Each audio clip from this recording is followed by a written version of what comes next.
is to pause for a moment. And as we pause, I want us to reflect on the 8 people who were killed in Georgia. Were all women? I think they're all women except one.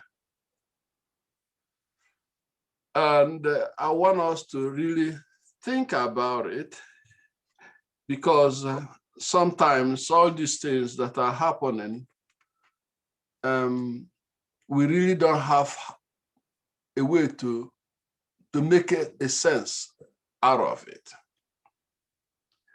And as a woman said, according to Washington Post, I was in line at the pharmacy when a woman approached me and sprayed Lysol all over me. She was yelling out, "You had the infection. Go home. We don't want you here." I was shocked, the woman continued, and cried and left that building. No one came to my help. This is an account of an Asian American.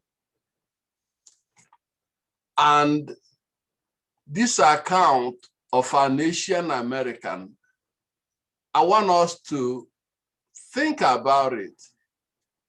Think about it in 2 ways.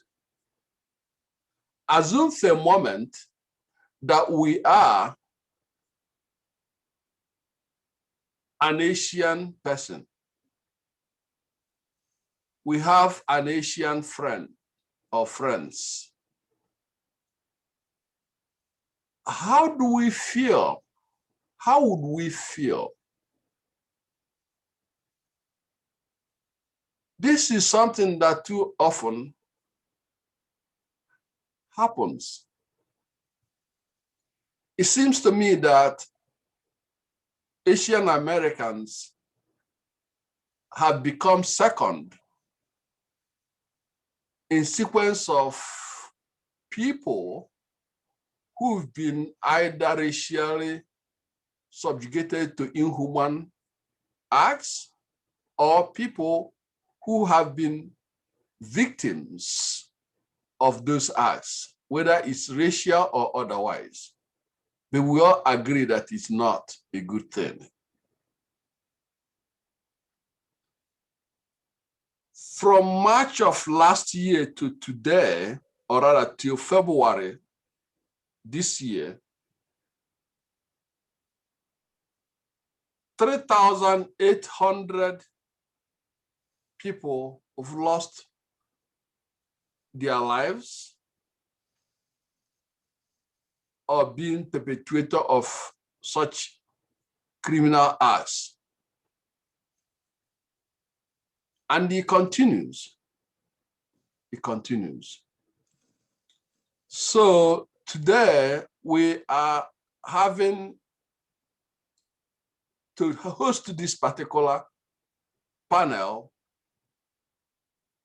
to reflect on women and women issues, discriminatory practices that continues against women, whether it's in terms of jobs or in terms of harassment of all sorts. It shouldn't be this way. So today I have actually supposed to be 3 people, but one person may have been having some issue with tech or something along that line.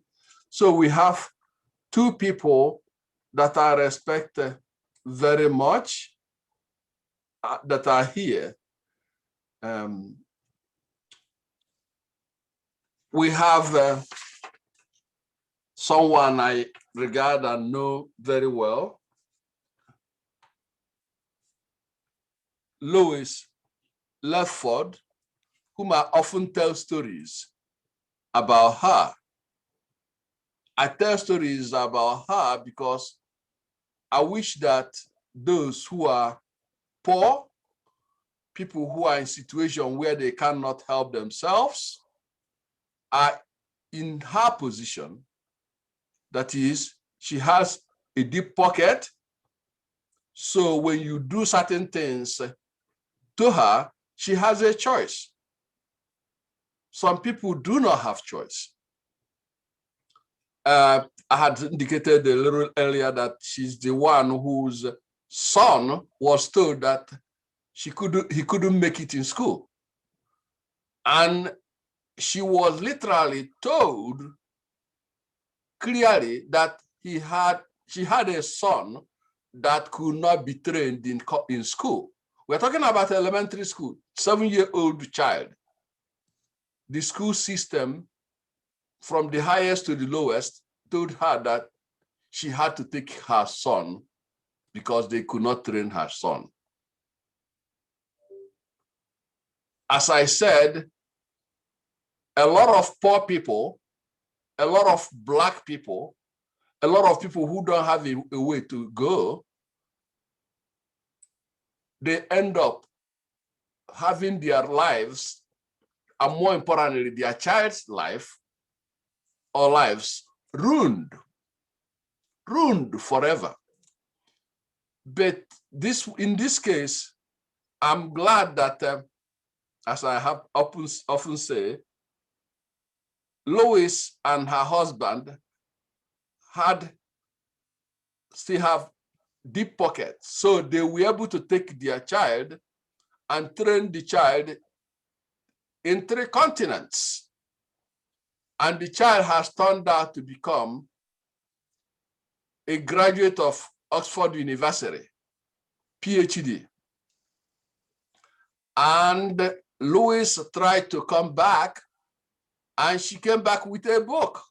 If you look at her, if you look at her picture, look inside, you see that I think she decorates the place with her book.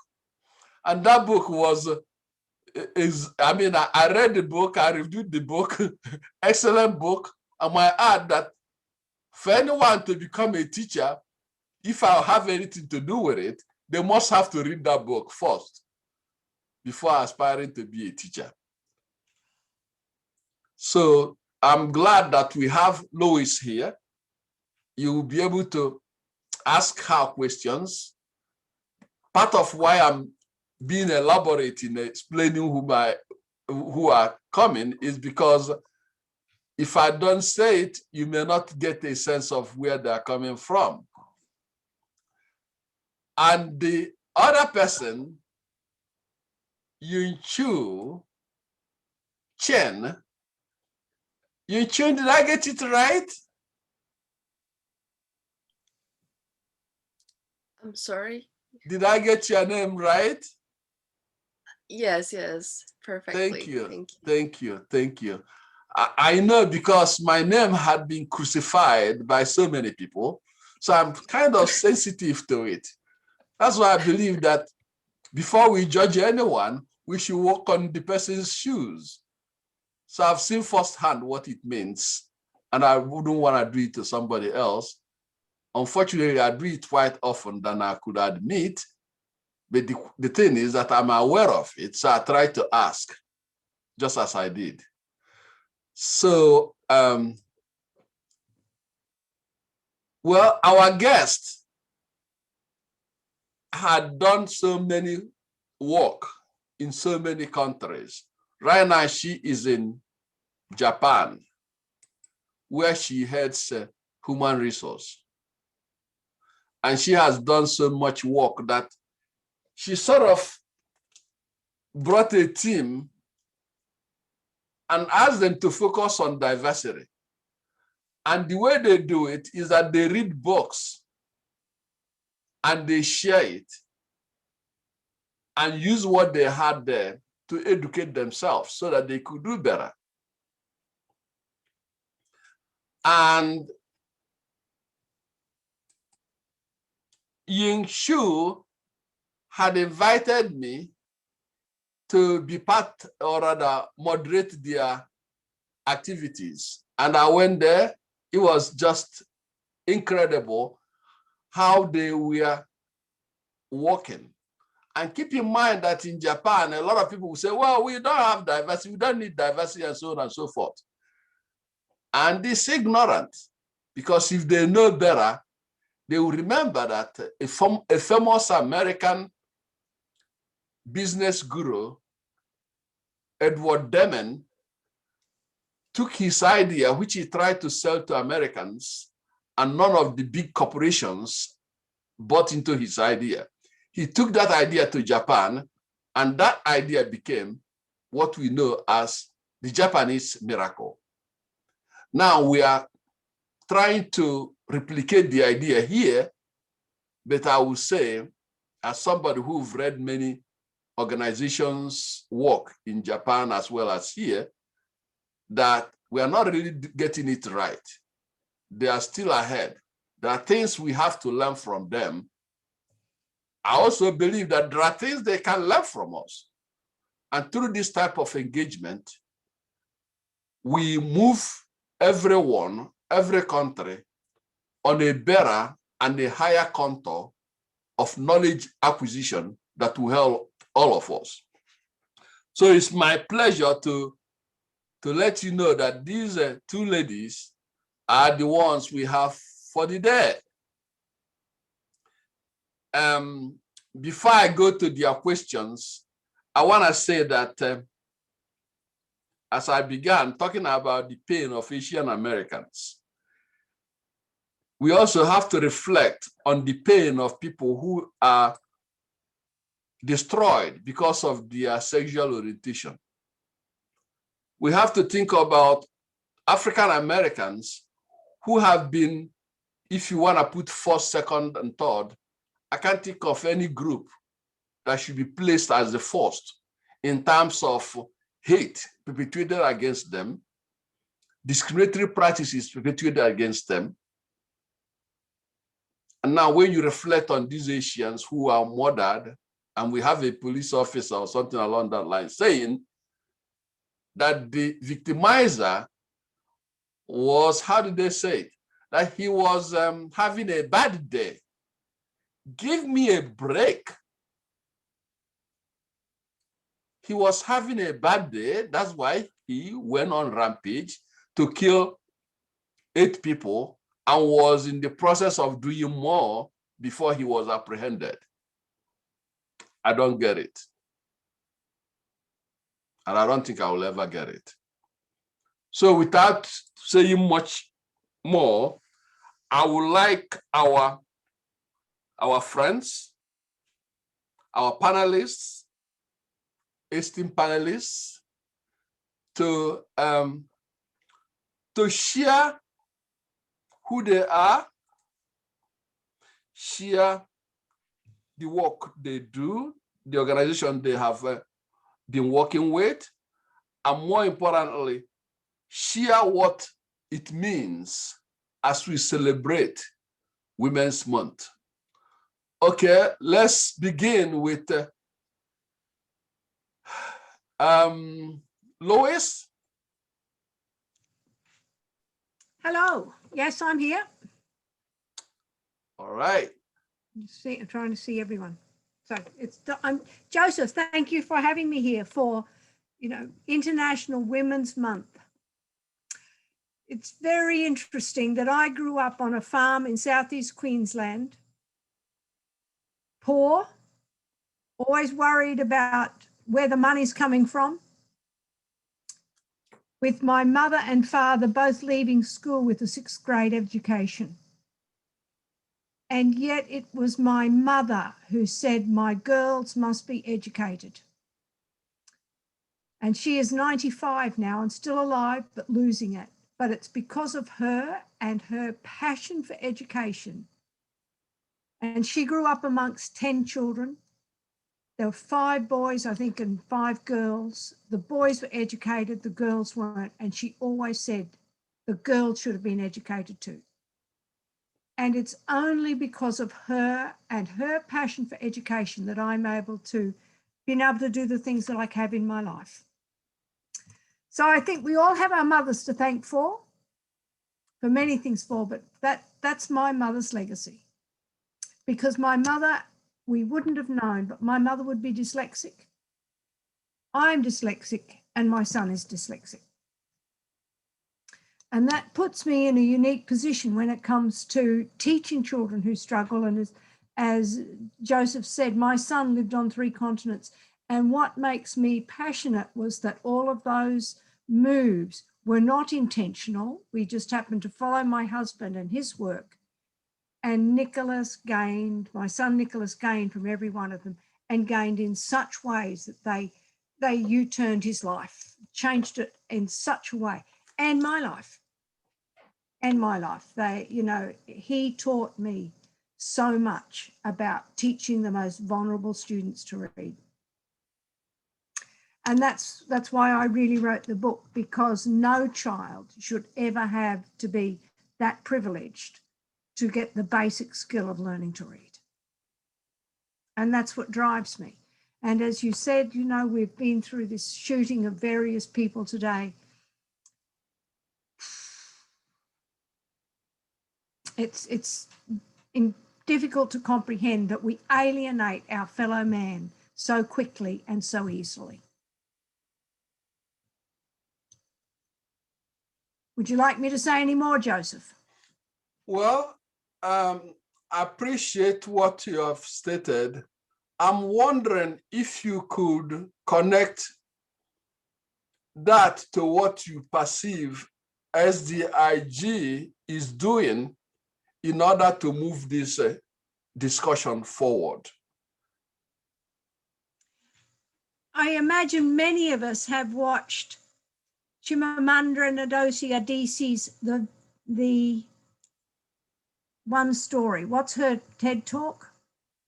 The danger of a single story. I think everyone should watch that and watch it again. How can we move this forward? Is by accepting our fellow man and reaching out to those who are isolated. My neighbour is Japanese. She has 2 young boys. And when she takes them to gymnastics, what do I notice?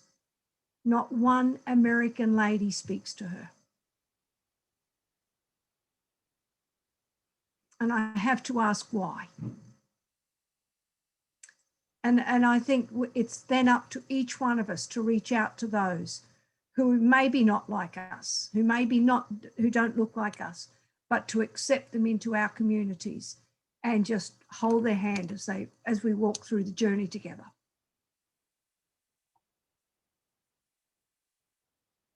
Thank you. Last week, we hosted a set of panelists. One was from Gambia. The other 2 were from California. And it was interesting that you used Ngozi's book or statement, The Danger of Single Story. Each and every one of these panelists had their own stories. One that are not common, or rather one that isn't common, was the one from a lady who is finishing her doctoral program in California. She spoke about her experience growing up in a mix of people, African Americans, and there were no Caucasian, there were no Asian, there were no just African Americans. Even though that African Americans, in their usual way, most of them try to help, because some of them have been in the shoes of this woman, but internally she felt a sense of not being or not belonging, if you will, in spite of the effort those people made to create a sense of belonging in her. Well, what happened was that he started talking about diversity in ways that were different from all others, because she had a unique way to see it. she talked about diversity and kept hitting on humanity. And that goes to exactly what you had said, that about the person you referenced.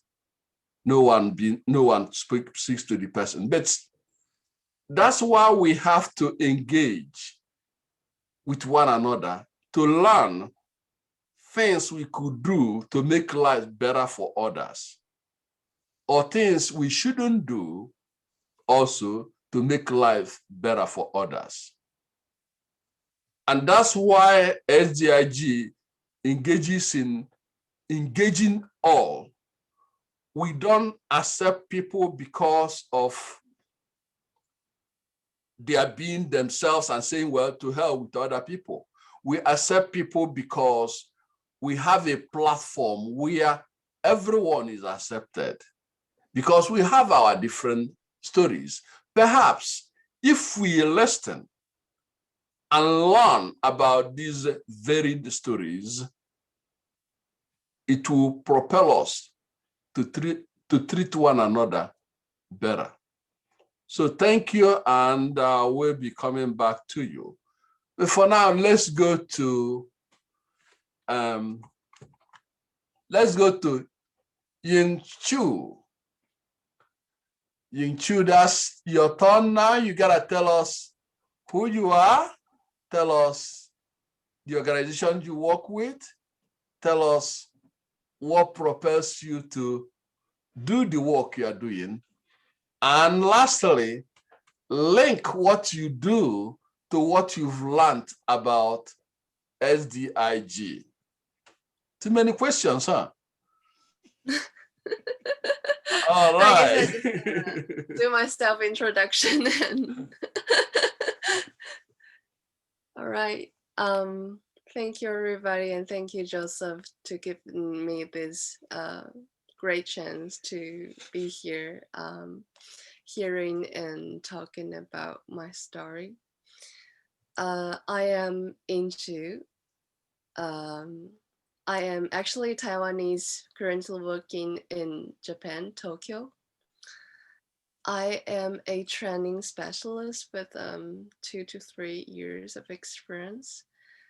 My job is not especially focusing on diversity inclusion, but my own personal interest brings me here.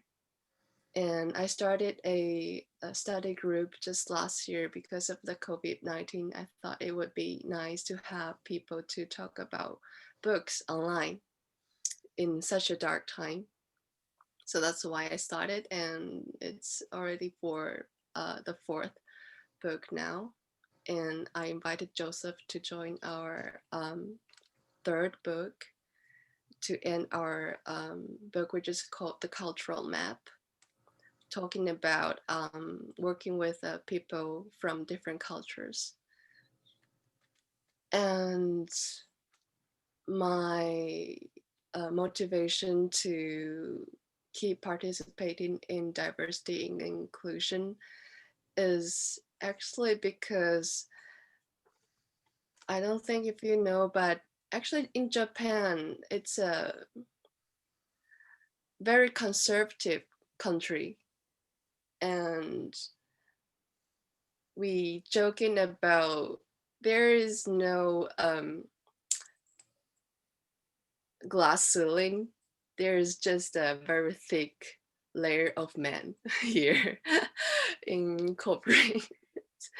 So you can see how things are here in working here as a woman, and also working as a foreigner. We say that gaijin means outsider. That's how we joking about ourselves as working here as a foreigner. And I pretty much felt so much about being an outsider here in Japan and not being a part of Japanese culture. So we actually facing much more sometimes discrimination, sometimes stereotypes, because here is a very monoethnic country, and people are not used to maybe dealing with people from different cultures. So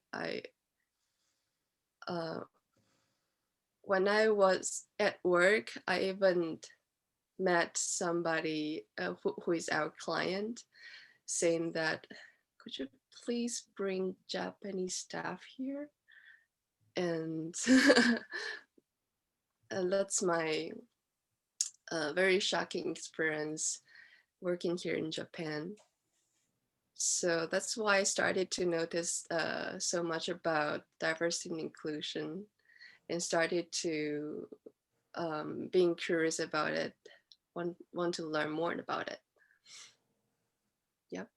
So, sorry, what's the next question? Well, I think you alluded to it when you said you are being curious, and I was trying to get to how did that curiosity drive you to SDIG, and what's your take on SDIG? Thank you for this very great question.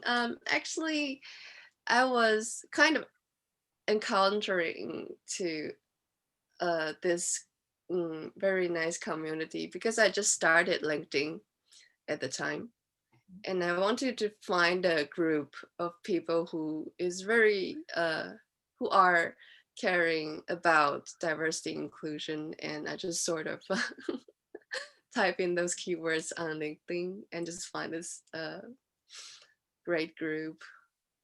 Found Joseph, who are intensively sharing his idea and people's idea and bring these ideas together. Yeah. Did I answer your question? Oh, you did very well.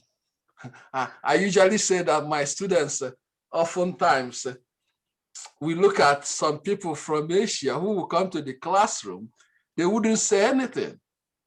Then everybody's talking about what they know, what they know, what they know. And sometimes some people assume that those people who are quiet don't know anything.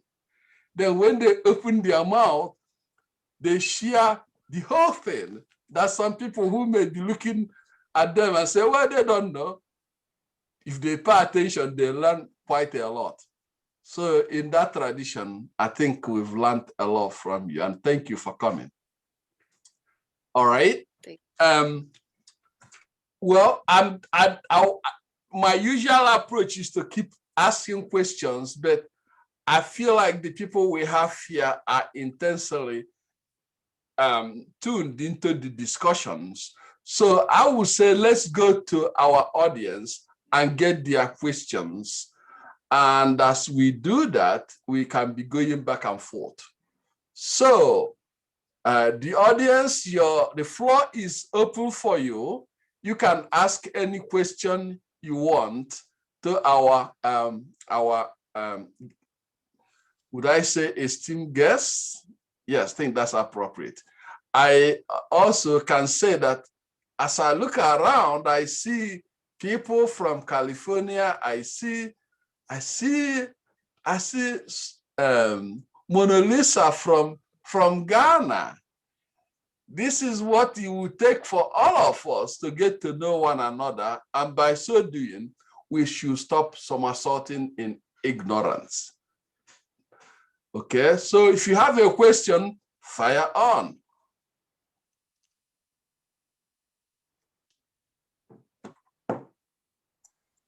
So Lois, I'm so sorry, but I'm not familiar with your work. So you've written a memoir. Could you tell us a little bit about that? Like Joseph said, my story came about because my son failed first grade. And, you know, at the end of grade 1, he hated school, which I didn't realize. All I could see as a mother was that he bit his fingernails, he wet his pants, and I sent him to school every day. What I didn't know was the teacher shouted at him. every single day because he couldn't do anything. All he does is stare into space all the time. So he can't do anything. And that's the message I received. And then you get the testing, and the testing results shows he can't do anything. He's got no memory for words, no memory for letters or sounds, and a low IQ. And that's all they see is this child on paper. And because my husband's a professor, and he had study leave in Oxford when the following year, when Nicholas went into second grade. And I took Nicholas out of school. Well, I actually asked him, do you want to go to school here? And what I did was watch the blood drain from my son's face. And you could see school is not the place for him. And you ask why? Well, they speak with a different accent. And again, he just would have panicked and froze and wouldn't have learned anything. So I taught him at home. And I started by failing. I took a series of books with me, Success for All, and he failed. And my mother-in-law was with me, and she said, Lois, make learning fun. And I needed to hear that to open the toolbox and try anything. And that trying anything, I started to write the simplest of poems. And it was transformative because Nicholas stopped panicking. I read to him. We illustrated, and there's a lot of talk around it, and just so much fun. And the poetry got more and more complicated, and still until the double O words come up, as in cook, look, and book. And I thought of Captain Cook writing a book and taking a look without the help of any book. And so we walked in the shoes of Captain Cook, and we're in Oxford, the city, you know, that you drive 100 miles and there's so much to see. And while we're there, Nicholas said to me, can I see Captain Cook's original maps? And he had to ask me twice. And that made me say, this child doesn't have a low IQ. And then he said, who came before Captain Cook? And I said, well, that's easy. That's Christopher Columbus. And he responded with, and who came before Columbus? I'm out of my depth. I have no idea. But because we're in Oxford, you find all the answers. You not only find the answers, you find the original document. And there was a drive to his learning that would not have happened if we had stayed in Australia in the school system, learning about letters and sounds. And as we left England, you know, and arrived back in our home in Australia, he said, there were so many things to see in England. And he just was so excited, and that drove me. And then when I went back to the school and said, look, he's done all this, the diagnostician stood in front of me, put her hands on her hips and said, well, he's the worst child I've seen in 20 years of teaching. And that was the day she lit a fire in my belly and I became a dragon. What I did was worked out what's going wrong in the teaching. And then I went back to the textbooks and I became a literacy specialist because of Nicholas. Because when you get an eventual diagnosis of Nicholas, he's second percentile speech language impaired, which puts him, you know, right out of the normal. But he learns more slowly. And then following my husband again, we went to Lubbock, Texas, and Nicholas went from the bottom of the class to the top. And in my book, I identify 9 factors that helped him grow. And when we went to Lubbock, I met a mother whose 13-year-old was non-reading. And I said, I think I know what's wrong. And he'd spent 4 years in a phonics-only reading program. I know what's wrong.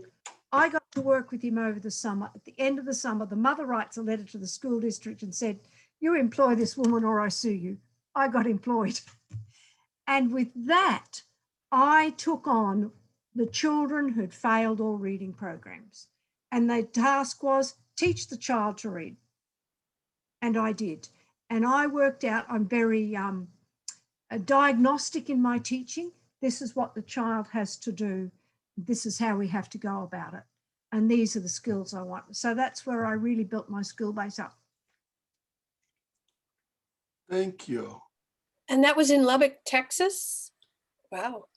Lubbock, phenomenal. Conservative Lubbock, Texas. Interesting. Yeah.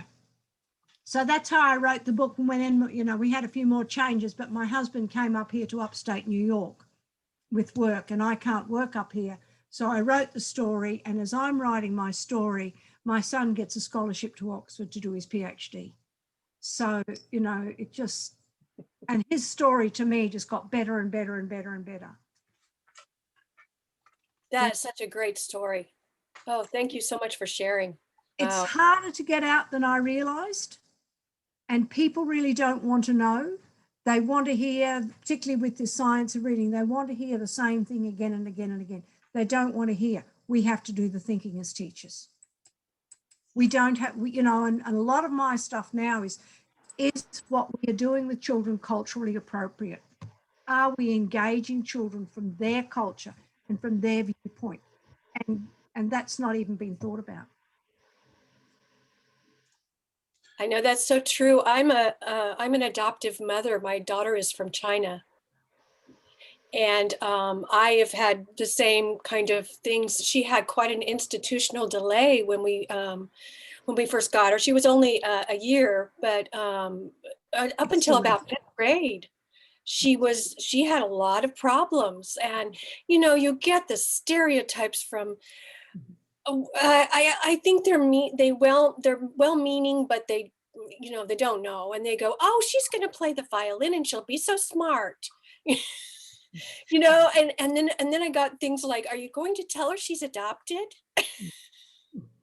Well, I don't know. You think she'll figure it out if she's going to be so smart? So anyway, I'm sorry. I digressed. But I've just read the book, Raising a Thief. I don't know that one. It's written by a man, American man, who adopted a girl from Russia. Oh, yeah. At still, the child was at a young age when they adopted her, like 2, but it's still, the damage has been done. What I've done and what I've looked at recently, you know, when my son graduated with a PhD, I thought, now's the time to ask him what happened in 1st grade. He's confident, he's articulate, he's happy. My son cried and not a word left his mouth. And that's when I realized there's damage done, untold damage that we don't even recognize. And so I've started a YouTube series, When Learning is Trauma. And people are talking about what happened in school to them. And it's there for life. And I've found the work of Mary Helen Emirado Yang on the importance of emotional connections in school before we do anything, and emotionally safe learning environments before we start even teaching them to read. If our children are not happy in where they are, they're not going to learn. My son shut down. Yeah. You know, and I found myself educating the teachers on how to educate my daughter. Yes. You know, and they didn't know what institutional delay was. They didn't know what radical attachment disorder was. Yeah, they were not, you know, and luckily I got a 6th grade teacher who cared. And now she's 13, and yeah, she's 13, you know, but and she acts like it. But she is getting straight A's, and she's thriving. Okay, so I have a question, Doc. Go ahead. Okay, so thank you very much, Lois. So you are all speaking other side English, and it's all nice and good over there where education, we here see there as all done. And I'm seeing we basically have the same underlying issues. Now, my challenge is, if it was here, I would go look for the teacher or the assistant who, I don't know, caused the mayhem to my son. I would do that though, really, especially now that he's turned PhD. Have you tried doing that? Maybe the teacher is dead and gone now, but have you gone to look for the teacher and, sorry to say, but shove it in his face? Just that? I mean, I don't know, but that's how I feel. Well, Louis, did you hear her question? I actually had to go back to the school Yes, and look for the particular teacher who caused that mayhem. Recently, no. Well, actually, Oh. Nick went to school in 1994. The first grade. Well, he hadn't gotten the PhD at the time, so. No, they hadn't. I went to the first grade teacher in early 2000s. He had died. Oh. He had died. And it also says to me, you know, when we are older and we're a bit cranky, that teacher's mother was calling her up in the middle of the night with Alzheimer's. We aren't on this planet forever.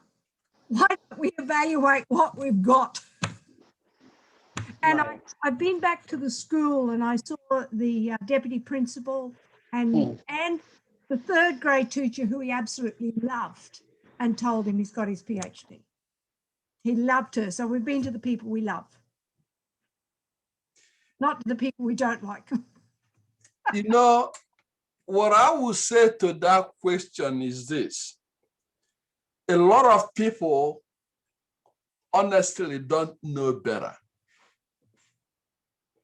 And when they don't know better, they do what they know.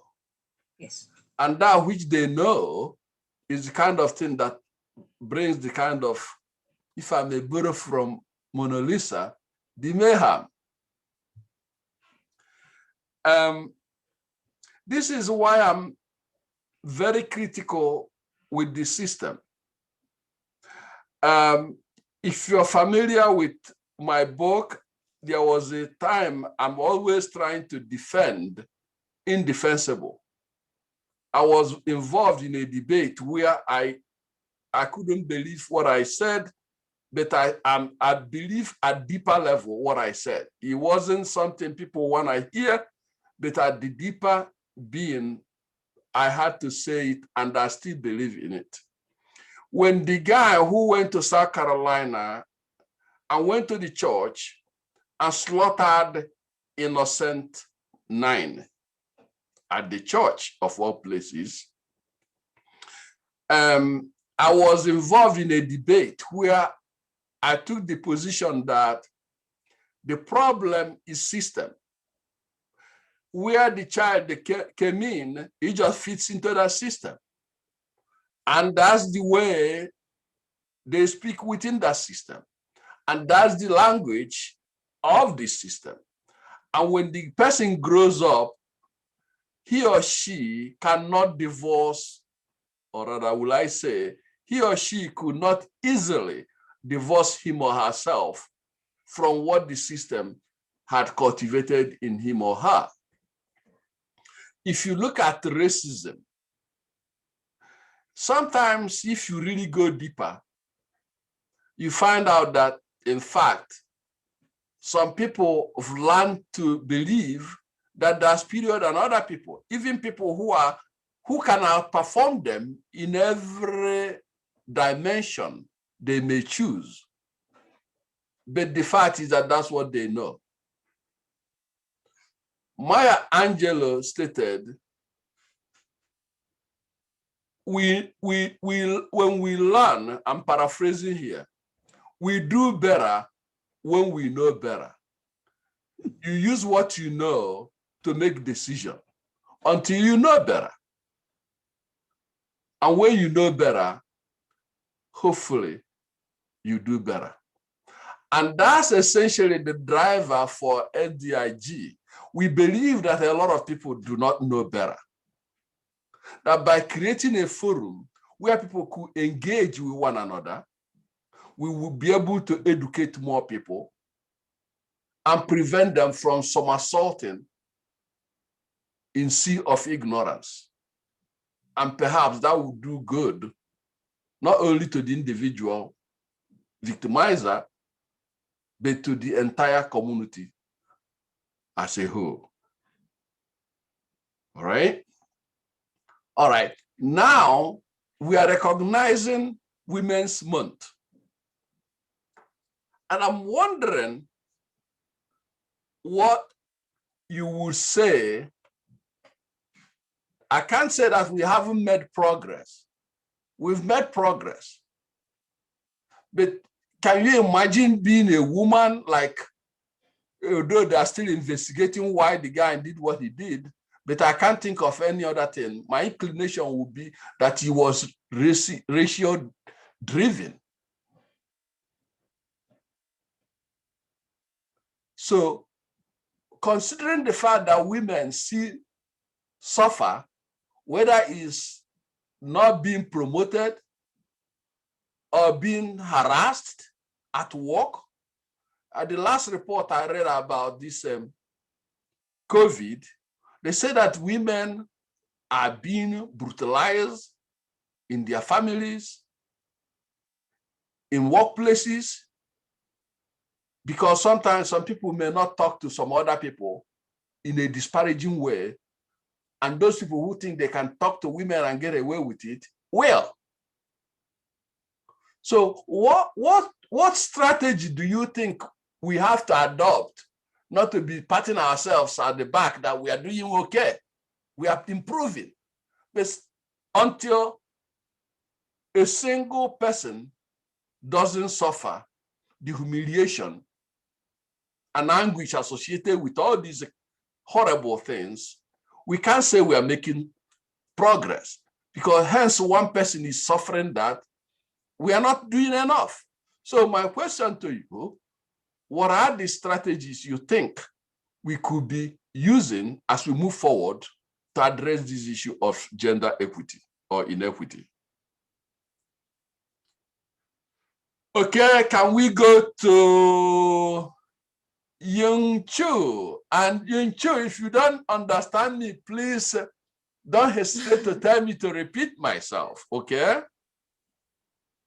Yeah, how can we move forward, right? Yep. Just to give you some very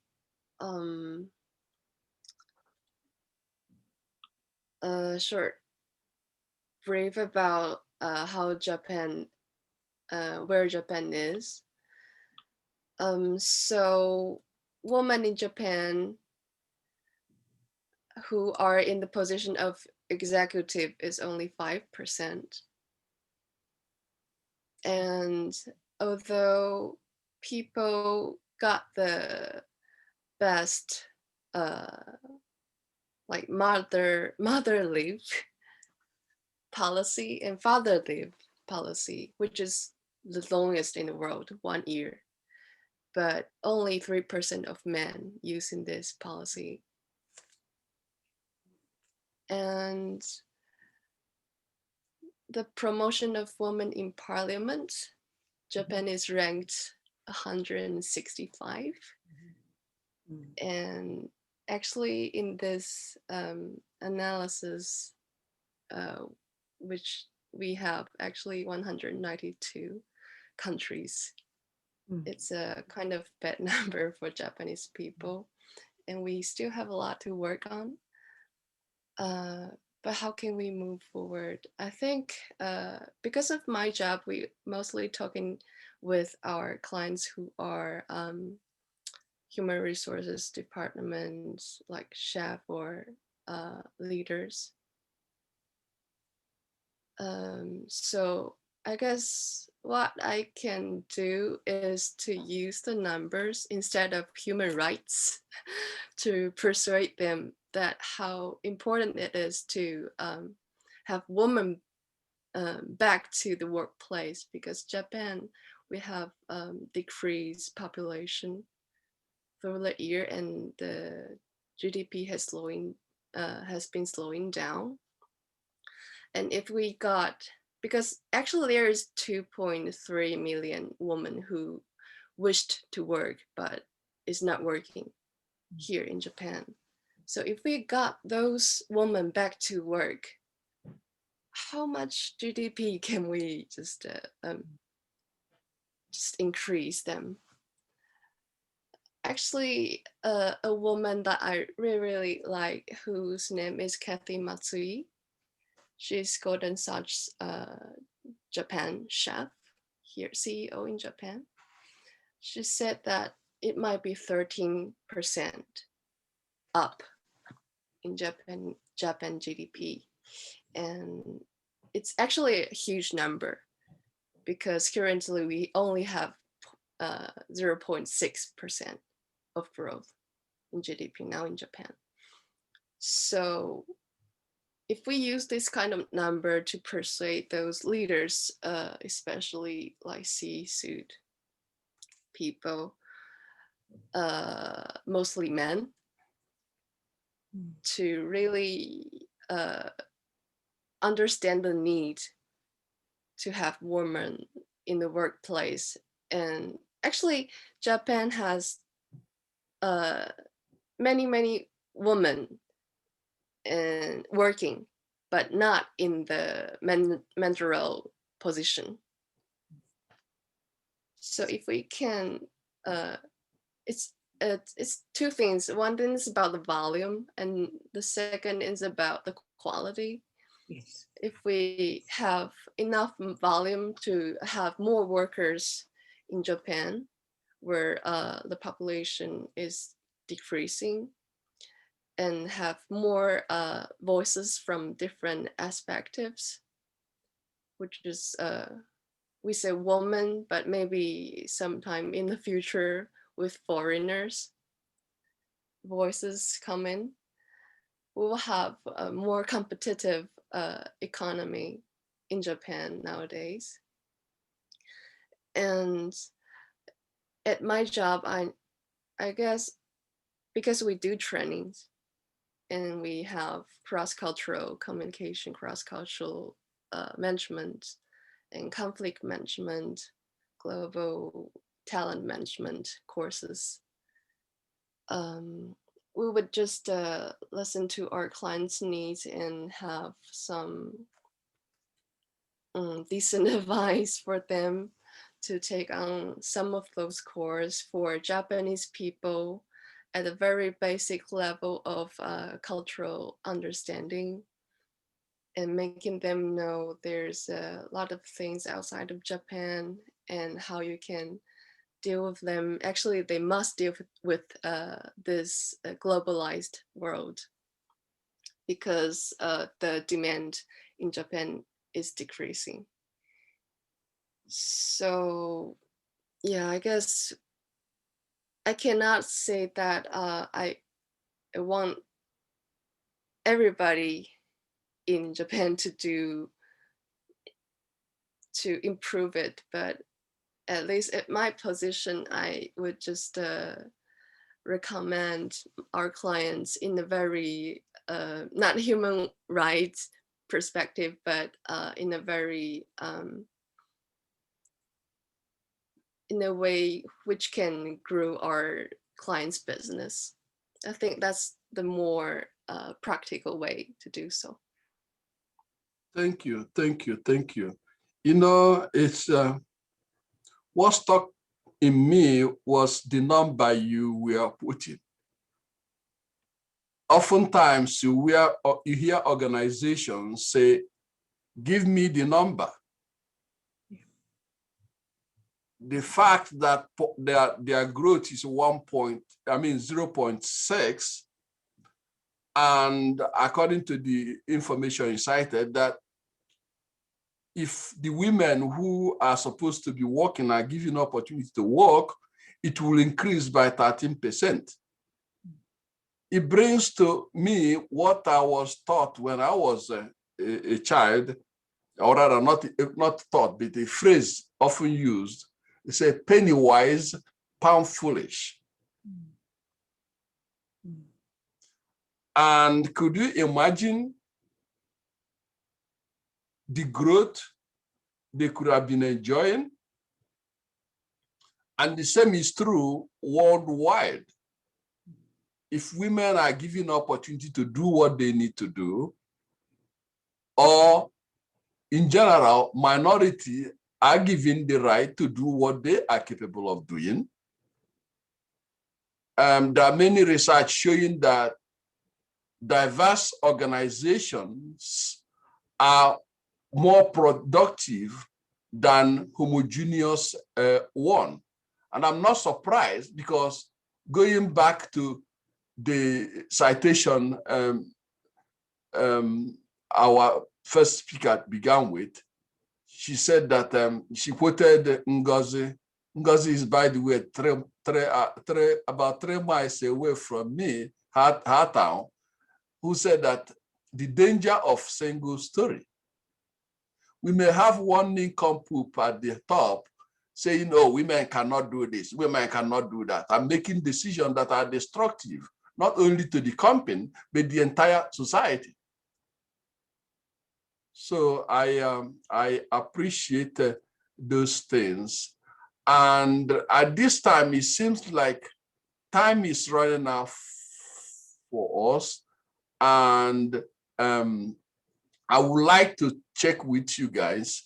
Does anyone have final question you might want to ask as we move forward? Or comments?